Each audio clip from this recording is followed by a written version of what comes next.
Yes, sir. Ok, vi er live fra gymmen. På tide å trykke ny giveaway-vinner. Til den som kommenterte siste blogg. Da kjører vi bare sånn her random. Si stopp. Stopp. Norges beste info netthandel. Ayu Balder 2025. Send en DM til Markus på Instagram med bevis. Og til neste video så trekker vi beste kommentar. Ikke rally-kommentar, men det som faktisk kommenterer en veldig bra kommentar. Vi ses. The higher a man gets, the smaller he seems to those who cannot fly. It's strange, isn't it? How the more you rise, the more distant you appear to those who never left the ground. To them, your ascent looks like arrogance, your ambition like detachment. It's not that you've grown smaller, it's that their perspective has stayed the same. They see you from where they stand, rooted in the familiar, unwilling to take the leap themselves. The higher you fly, the lonelier it can feel. Not because you've left people behind, but because not everyone is willing to rise with you. Walking pads og dette her, og vi snakket jo litt sammen i Q2 rundt dette her med den veksten dere hadde hatt i omsetning og sånt. Den veksten fortsatte jo videre neste år nå, sånn, til tross for at kanskje mange ville sagt at dette her var mest aktuelt i korona, det heter korona. Hva tenker dere om at den veksten bare har fortsatt, selv om kanskje eller utviklerne skulle tilsi at ikke de skulle gjøre det? Vi har jo sagt sånn at markedet har blitt tøffere, men vi har blitt flinkere, så vi har klart å balansere det, hvor andre kanskje har ledet seg litt tilbake på den koronabølgen og tenkt at ja, vi er så flinke vi siden det selger så mye, men så er det eksterne faktorer som har gjort at de gjør det bra. For vår del så har det vært å prøve å styre den veksten selv, da. Ikke være avhengig av ytterligere faktorer, selv om det hjelper. Og de siste årene så har det jo bare, alt har jo gått imot retail, med energipriser, dollarkursen, altså eurokurs. Alle importerer jo, vi er i importland. Konkurranse, alle sportsbutikker dumper prisene fordi det er et tøft marked, ikke sant? Så alle faktorene tilsier at vi skulle slitt, men vi og teamet har jo gjort det beste vi kan for å levere det beste, og ha de beste produktene. Det kommer nye varianter av noe som allerede er et stort marked, det gjør jo at vi egentlig ikke er i noe risky marked, da, fordi at en kontorstol er en kontorstol, og det trengs sikkert i neste mindre AI-vytter hos alle, så trengs det i mange år til. Da kommer det bare nye varianter av det. Og vi har da hoppet inn på den nyeste varianten av treningsapparater, da, de mest moderne. Så vi var jo litt usikre på hvor lenge klarer vi å leve på dette her, er det noe hold i det, men det blir jo bare mer og mer populært. Ja. En annen ting er jo liksom, hvis man tar elbilbransjen, altså under korona, så jeg tror Elon Musk og Tesla fikk en sånn markedsstøtte fra USA, og det har bare vært med på å booste, men det er også et stort sånn grønn skifte som gjør at det bare har vokst, og vi bare kom inn på riktig timing. Så for vår del så har liksom koronaperioden bare hjulpet oss inn mot en tid hvor hjemmetrening mest sannsynlig bare var et skifte, da, liksom at hjemmekontor har blitt en større og større greie. Veldig mange har gått tilbake til kontor, men vi jobber jo mye hjemmefra. Man er mye mer produktiv, så man kan jo enten se på det. Man kunne jo trodd at det burde dabbet av etter korona, men tydeligvis har egentlig bare åpnet en mulighet da, for folk til å trene hjemme og sånn, på at det smakt på det da, under korona, og skjønte at oi, det her var mye mer effektivt enn å ha dyre SAS-abonnement eller dyrt treningsabonnement et annet sted. Så blir det liksom, det er kanskje litt sykt å si, men vi prøver å sammenligne oss litt med Apple da, i hvert fall på tredemøllefronten, selv om Apple er liksom langt over. Men litt samme greie at det bare innovasjon innenfor tredemøller og treningsutstyr er noe markedet har trengt da, veldig tydelig.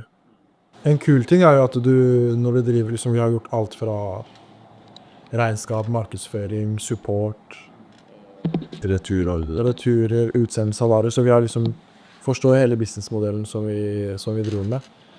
Men så handler det om å sile ut de tingene som du enten ikke er god på, eller som du ikke synes er gøy, eller som er for kostbart å gjøre selv. Men at vi har hatt eget lager har gjort at vi har fått forståelse for eiendom, hva kvadratmeterprisen er i området her versus Alnabru, plukk og pakkpris på en sending, bare hele aspektet da, i netthandel. Som vi tar med oss videre, som er liksom veldig verdifull lærepenge. Kan jo gå til at man går over til eget lager senere.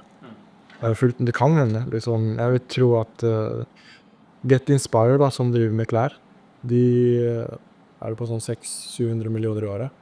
Vi har jo liksom typ det samme lageret vi er på nå. Men dere har jo også oppfilert litt, spesielt av MyStuff, og har jo gått over til treningsgiganten da, og det er på en måte reklamerer så nå. Hva er bakgrunnen for det valget? Det var egentlig for å altså, etablere den posisjonen vi har enda tidligere da, kommunisere det enda tidligere. Vi startet bredt med mye forskjellige kategorier, snevret inn, og så har vi blitt en ren treningsbutikk som selger treningsutstyr. Og assosiasjonene med det tidligere navnet og generelt ordet stuff er litt sånn gadgetsbutikk som selger mye forskjellig. Det var litt sånn det startet for 7 år siden. Og så vil vi bare gjøre det veldig tydelig da. Og tydeligere enn det, treningsgiganten, det tror ikke det går an å få det med tydeligere, så du vet hva du får hos oss. Og også en liten beskjed til konkurrenten også da, om at vi er med i den treningsbransjen. Altså alle heter noe med sport, trening, og da var det en liten sånn heads up om at vi er også med i denne bransjen, og vi har blitt en av de aller største rene treningsnettbutikkene i Norge. Så det har jo funket, og vi har jo også vokst da. Så vi tar nok, jeg tror konkurrenter kjenner på at vi har kommet inn i game og tar litt markedsandeler her og der. Og så tror jeg bare standarden for online retail i den bransjen har vært veldig lav. Og de har levd på det, altså folk har levd på det, da. Andre aktører har levd på det lenge. Og da har vi sett en mulighet til at med litt mer kreativ markedsføring, kulere reklame, og branding, så mister man plassen sin. For du kan ikke ha den samme nettbutikken fra 2006, fordi du er den eneste aktøren da, som leverer de produktene. Så nå tror jeg de har fått en liten sånn, wake-up call da, som er ganske kult. Men ene er jo eksterne, sånn hva kundene, hva konkurrenter ser om oss. Det andre er det interne i driften vår, at når du heter MyStuff, hva står vi for? Hva gjør vi? Hvilke produkter leverer vi? Hvor går grensa mellom stuff og liksom, hvor er vi? Men heter det treningsgiganten, så skjønner alle som jobber i selskapet at rammen er trening. Så vi kan jo strekke oss helt ut til proteinvarer, og helt ned til trenings-t-skjorter eller tights. Men det er i hvert fall tydeligere enn stuff. Stuff kunne jo vært alt fra TV-er og kjøleskap. Så det gjør det mye lettere. Det er liksom en ting som er vanskelig når man driver et selskap, det er hva skal vi selge? Og det var en veldig fin måte å bare definere det for oss selv, og definere det for kundene våre. Og det gjør det veldig mye tydeligere for alle sammen. Ja, vi er vel også i en alder hvor man utvikler seg ekstremt fort da. Så, altså, 2 år siden når du var her, det har gått fort. 2 år, ja. Det er så mye mentalt som endrer seg da. Man har vokst så mye som person, så det har jo vært en veldig sånn essensiell bit av hele reisen. Å lede team her, og være her, og signere leiekontrakten, og ja, 2 år med eksplosiv vekst da, har det vært her, så jeg er veldig takknemlig for den opplevelsen da, men er smart nok til å skjønne at man må være litt strategisk, og ta de neste stegene for å tilrettelegge for vekst, men også for, altså, at du skal trives på jobb da, når du driver logistikk for 100 millioner selskap, så er det en fulltids pluss jobb, og det synes ikke jeg er noe gøy, det synes ikke han er noe gøy. Det er ikke derfor vi startet, for å drive et logistikk, og for altså, vakter og vikariat og alt mulig rart, så ja, vi takker Ringvoll, og det har vært en veldig sånn sentral location da, i forhold til reisen vår, men vi takker for oss herfra og dra videre. Ja. Og det har gått ut mange tusen takker fra de dørene her. Det har vært sene kvelder, kalde kvelder, sultne kvelder. Så Rekorder har blitt slått, og så en av de tingene som jeg sa med eget laget var at jeg synes det var fint å gå inn og ut. Og det mener jeg liksom, det har vært litt sånn en fin greie å på en måte ha kontroll på driften selv. Men det er også en nedside, og den nedsiden blir dessverre liksom litt for stor. I hvert fall for veksten og ambisjoner vi har nå, og med tanke på at vi har flere selskaper. Så det ble bare mer lønnsomt og mer effektivt å overlate logistikken til logistikkekspertene. Så kan vi holde på med digital markedsføring og produktutvikling. Det kan jo hende at det kommer to andre, en ny duo som er neste generasjons og tar over lokalene. Det hadde vært morsomt, men vi prøver jo også å leie det videre ut nå da. Så vi er i den prosessen nå, så hvis det er noen som leser... Men er det fordi at dere har kontrakt, vi... Ja, så... Ja, hvis det er noen som leser avisen som ser etter et 1500 kvadratmeter laget, så er det bare å sende en melding. Det er veldig bra. Det er nydelig. Jeg har fått det jeg trenger, tror jeg. Det er veldig mye bra.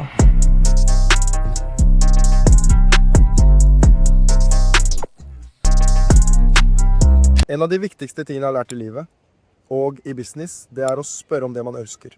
Og jeg har ett ønske til dere, og det er at hvis dere liker vloggene, så setter jeg ekstremt stor pris om du kan abonnere, like vloggen eller vloggene, og legge ned en kommentar hvis det er noe du likte, ikke likte, bare en eller annen input, sånn at vi får feedback på alle de vloggene her, slik at vi kan forbedre contentet og gi deg enda mer value og enda mer input. For vi tar ikke betalt for de vloggene her. Vi har ingen sponsorer, vi har ikke noe vi selger. Så den eneste betalingen er, vi ønsker en feedback på arbeidet vi har lagt inn, og arbeidet vi legger inn, sånn at jeg, Mo og Emin, som er videografen vår, både får informasjon, altså informasjon fra dere, og inspirasjon til å fortsette å jobbe. På samme måte som at vi har blitt inspirert fra de andre store entreprenørene, og nå prøver vi å gi tilbake. Så det er vår måte å gi tilbake, og eneste betalingen, hvis du ønsker, abonnere, like og kommentere. Utenom det, nyt resten av vloggen. Setter vi pris på at du ser på. Ja, men forresten, så du at Jens Stoltenberg er tilbake i norsk politikk? Han har blitt finansminister, tror jeg. Han skal snakke med amerikanerne. Han skal fikse for oss, sånn at kronekursen blir sterkere. Jeg bare håper en eller annen kan redde Norge. Jeg vet ikke om det er Jens Stoltenberg eller om det er en eller annen, men det er i hvert fall bedre enn det var. Med Jens Stoltenberg, tror jeg. Karen kan i hvert fall matte. Hva synes du om laget, ja? Det var trenches. Ja, det var trenches. Du ser, det har blitt grinda der. Det har blitt... Ja, det har vært en reise, altså. Ja, det er brødskiven din. 700 kroner. Til kidsa, ikke bare kidsa, det er egentlig et dårlig ord, men til alle unge som ønsker å starte for seg selv, det er ikke noe som heter perfekt svar. Sånn, det var en som kom nå og lurte på hvor han skulle finne en leverandør for et eller annet produkt. Og svaret er bare å teste ting, kontakte folk, bare skyte mange skudd. Det er som en shotgun. Veldig mange har sånn business mindset til å begynne med sniper, altså de ønsker å på en måte snipe og finne det perfekte svaret. Men til å begynne med så bruker vi shotgun. Bare skyt masse skudd ut, ikke vær redd for å feile, ikke vær redd for å bruke penger. Ikke vær redd for å ringe rundt, ikke vær redd for å gå bort til folk og spørre, fordi det er den beste måten du samler data på. Og over tid så ser du kanskje tilbake på sånn, oh shit, approachen min var feil. Men på det tidspunktet der så er det beste du kan gjøre bare å prøve masse. Det er det vi gjør til den dag i dag. Nye brand, så er det bare masse skudd ut, få inn data tilbake, snakke sammen i møter, og så samler vi trådene og prøver på en måte dense det ned og finne liksom, det her er sannhet. Så bare test mye, ikke vær redd for å teste, det er det som er reisen, teste ting. Sånn som hvis du ser første TikTok-videoen min, det var en dansevideo. Da var det bare masse skudd ut. Bare masse skudd ut på TikTok. Høre hva responsen er. Han kommer til meg og sa, hva faen er det du holder på med? Og så ser du nå, nå er det litt annerledes. Om 2 år så er sikkert de videoene her helt annerledes igjen. Og det er det som er viktig, å bare prøve ting. Ikke være redd for å prøve, ikke redd for å feile.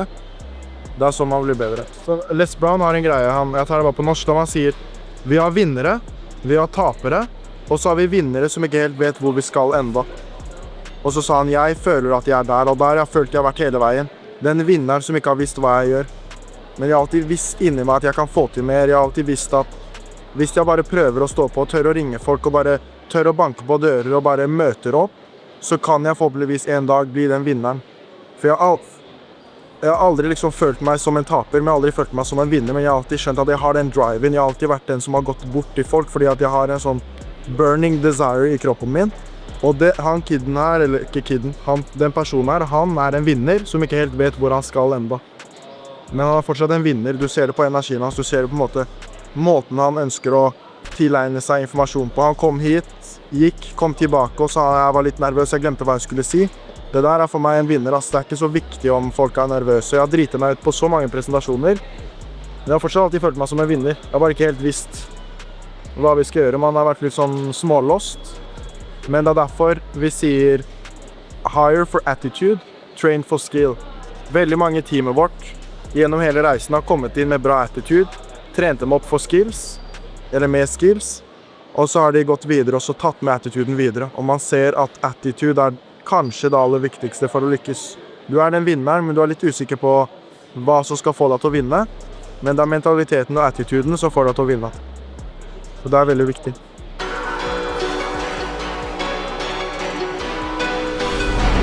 Jeg gir deg en oppgave. Selv den til meg. Nei, det mye press, altså. Jeg kødda, jeg grov salskar. Broren min, det kommet.